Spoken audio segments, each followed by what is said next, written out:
Hola amigos de Si me lo hubieran dicho antes, es un gusto estar nuevamente con ustedes. Continuamos con una seguidilla de episodios en el tema de buenas conductas empresariales o buenas prácticas de conducta empresarial. Hemos tenido dos programas y hoy vamos a hablar de un tercer tema que surgió a partir de una serie de consultas que hicimos con amigos y amigas empresarios y es el manejo de conflictos. Vaya tema tenemos hoy. Eric, ¿quieres darnos el primer tiro de este tema? Sí, buenas, gusto estar con ustedes. A mí me parece que el tema del conflicto, entre humanos siempre va a haber conflicto, ¿verdad? Yo parto del hecho de la literatura que dice que no todo conflicto es malo, ¿verdad? A veces una discrepancia nos puede ayudar a mejorar y a lograr algo, pero típicamente lo que uno entiende como conflicto es casi que estar peleado con otro. Entonces, a mí me parece que entre los temas importantes entender que no todo conflicto es malo. Primero que todo, veamos a ver si la situación que está marcando el otro nos puede ayudar a mejorar. El otro tema que a mí me parece que es importante es que tenemos que entender que los conflictos no tenemos que tomarlos a título personal, ¿verdad? A veces nos hacen un reclamo, un planteamiento de mi departamento y yo siento que me están atacando a mí, entonces inmediatamente reaccionamos, ¿verdad? A mí me parece que tal vez este segundo punto que quisiera dejar aquí sembrado es que tenemos que tener la tranquilidad y la reflexión de entender de pronto que no me están atacando a mí. Es una situación, es algo que pasó y yo debo tener la mente fresca para ver cómo atiendo el asunto.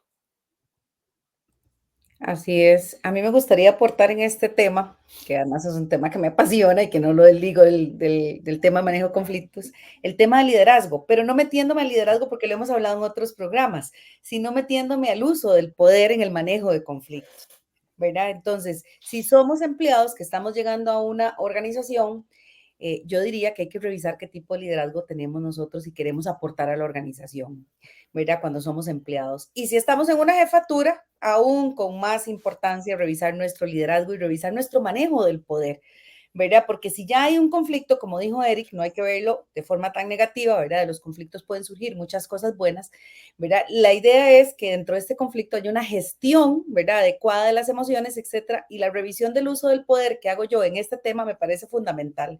No vaya a ser que por un abuso de poder, ¿verdad? Se genere más bien un conflicto personal, como bien Eric lo apuntaba, ¿verdad? No tomarse, atacar más bien la situación y no tanto la persona, ¿verdad? Entonces me parece que hay que revisar el tipo de liderazgo, el tipo de comunicación que tenemos y nuestras habilidades de negociación. Y si no las tenemos, hay que buscar cómo empezar a formarnos en este tema.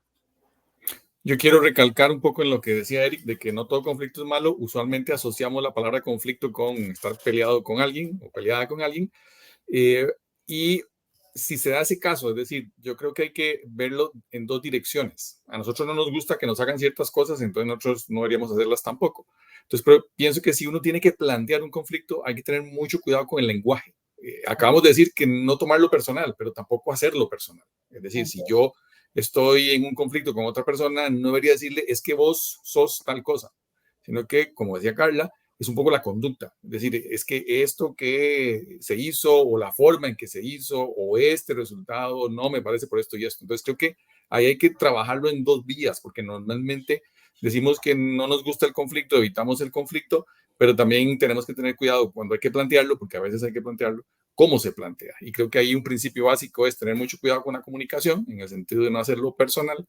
Y el otro, que es el ser muy empático en la posición de la otra persona, que cuesta mucho, yo lo sé, pero muchas veces es bueno tratar de tener una escucha activa y de tratar de, como dice el dicho, ponerse en los zapatos realmente a la otra persona para ver por qué es que se está planteando el conflicto y cuál es su posición y a partir de ahí tratar de entender para llegar a un punto medio en ese conflicto o a una negociación.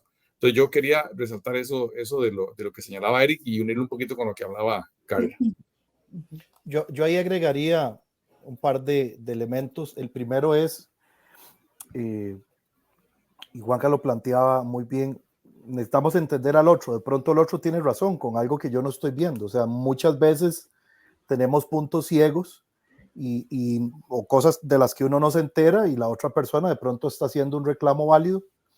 Entonces, esa parte me parece muy bien, comunicarse, entender siempre las dos caras de la moneda, porque a veces tendemos incluso como jefes a veces escuchar una parte y tomar partido, y resulta que después de que oímos la otra parte nos damos cuenta que tal vez la situación no era como la planteaban inicialmente. La otra que recomiendan algunas personas es que esto puede generar que uno se ofusque, que uno se caliente, y algunos autores hablan de salir al balcón. Primero que todo, el salir al balcón me refresco, me ventilo, me tranquilizo, pero también el hecho del balcón me da una panorámica mucho más amplia. Entonces, de pronto, cuando hay un conflicto, estamos en medio de un conflicto, tal vez pedir un tiempo fuera, un espacio, un receso, o discutámoslo mañana, retomémoslo mañana, algo por el estilo, puede ayudar a bajar la tensión y que retomemos con un poco más de sapiencia lo que está pasando, ¿verdad? Sería otra recomendación. Así es. Y yo quería apuntar en temas de lo que hablaron de comunicación, tema de la escucha activa. ¿Verdad? La escucha activa, qué complejo, ¿verdad? Porque no nos enseñaron a escuchar, nos enseñaron o sea, no nos enseñaron a escuchar para comprender, nos enseñaron a escuchar para contestar, ¿verdad? Entonces, cuidado también con ese tema, cuando estamos en esa parte, ¿verdad? Que a veces, como dice Juanca, hay que traer el conflicto a la mesa, ¿verdad? Y a veces hay que sentarse si es necesario, pero cuidado cómo me comunico, pero también cuidado con qué, cómo estoy escuchando. Escucho para comprender y no escucho para contestar. Y si tengo que contestar, tengo que hacerlo de una manera asertiva, ¿verdad?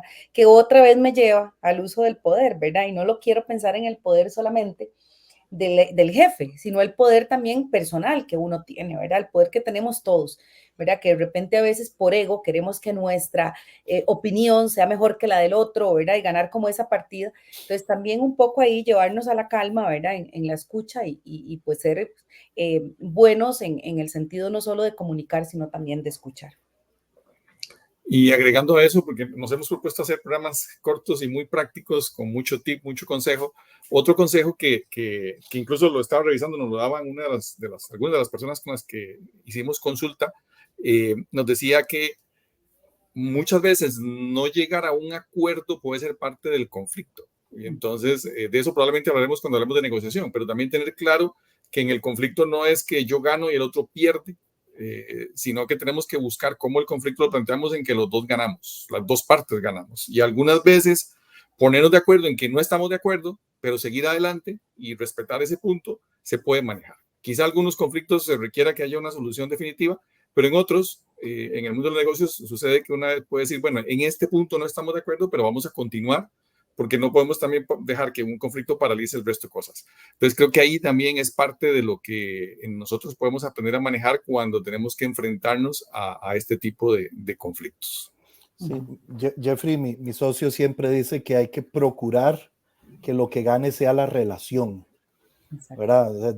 Yo puedo en una discusión no estar de acuerdo con Juan Carlos, y eso nos ha pasado, pero que la relación no se dañe ni se deteriore, que podamos seguir conversando, que podamos seguir siendo compañeros, amigos, colaboradores, ¿verdad? Me parece que tenemos que entender que normalmente estas cosas son de largo plazo, y de pronto puede ser que surja una situación, pero tenemos que seguir transando, ¿verdad? Entonces, ese es un tema que a mí me parece importante, no dejar que la relación pierda, más bien siempre debe ganar la relación que tenemos, ¿verdad? Así es, y aplicar, agregaría yo para ir finalizando el tema de la curiosidad. Si necesito repreguntar, repregunte. Si tienen dudas, vuelva a consultar, ¿verdad? O sea, es parte de esa relación, ¿verdad? De la que habla Eric, de sostener esos vínculos de compañeros, de, ¿verdad? Hasta en las propias vidas personales, ¿verdad? Entonces, el tema de cómo manejar conflictos pasa por la comunicación, pasa por la inteligencia emocional, pasa por poner esas prioridades de las que hablaba ahora Eric, ¿verdad? De la relación. Entonces, creo que sí es muy importante volver a preguntar si hay dudas, ¿verdad? Y sentirse en un ambiente que a veces no es tan fácil, pero de colaboración más que de competencia, ¿verdad? Es complejo, es un tema complejo y mucho de qué hablar, pero bueno, la idea es que queden como estos tips por aquí. No sé, Juanca, si tienes algo más. No, yo creo que podemos ir cerrando este episodio. Decíamos al inicio, el tercero de una serie que hemos dedicado a las buenas prácticas o conductas de cortesía empresarial. Los invitamos a que vean los anteriores y que no se pierdan los que vienen. Vamos a seguir tratando temas muy interesantes en este nuevo formato que estamos probando, muy dirigido a dar tips y consejos en poco tiempo. Carla, Eric, nos despedimos. Nos despedimos. Chao. Que esté muy bien. Síganos en todas nuestras redes sociales con el nombre de Si me lo hubieran dicho antes. Hasta la próxima.